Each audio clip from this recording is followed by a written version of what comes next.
The night was young when Robert, an exhausted businessman, arrived at the Riverside Inn. The lobby exuded a vintage charm, and the receptionist handed him the brass key to room 13 with a polite smile. Little did Robert know that his stay would be far from routine.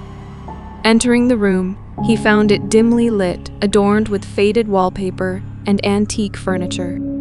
The air was thick with the scent of aged wood.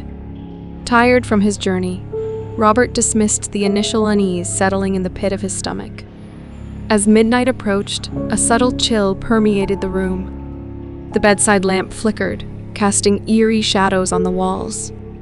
Strange whispers rustled through the air, too faint to decipher. Robert, rationalizing them as the sounds of an old building, tried to shake off the disquiet settling upon him. The temperature plummeted further, and the room seemed to pulse with a malevolent energy.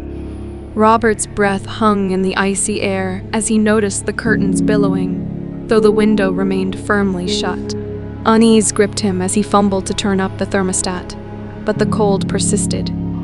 Sleep eluded him as inexplicable events unfolded.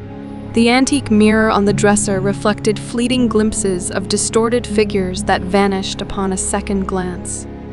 Shadows danced in the corners of the room, their movements defying any logical source. As the clock struck 3 a.m., the atmosphere intensified. Unseen hands rattled the wardrobe, and a low, guttural growl echoed through the room. Robert, now paralyzed with fear, witnessed the apparition of a spectral figure at the foot of his bed.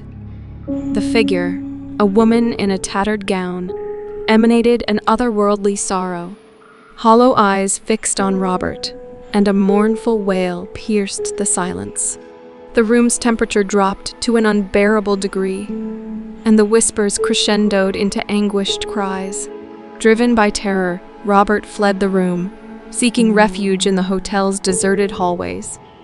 The once charming inn now felt like a labyrinth of nightmares.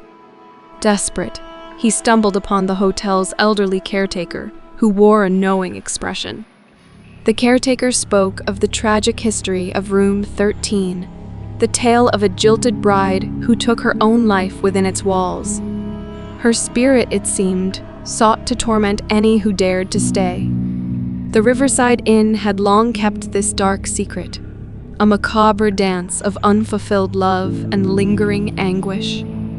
In a daring attempt to find closure, Robert, with the caretaker's guidance, conducted a séance in room 13. The air crackled with an unnatural energy as the tormented spirit made her presence known.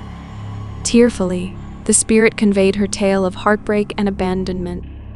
As the first light of dawn broke, the room fell silent. The malevolent presence dissipated, leaving behind an exhausted but relieved Robert. Room 13, once a haven for spectral despair, now bore witness to a moment of release.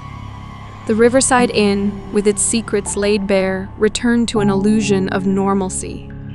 The antique clock in the lobby ticked away, as if marking the passage of time over a forgotten tragedy.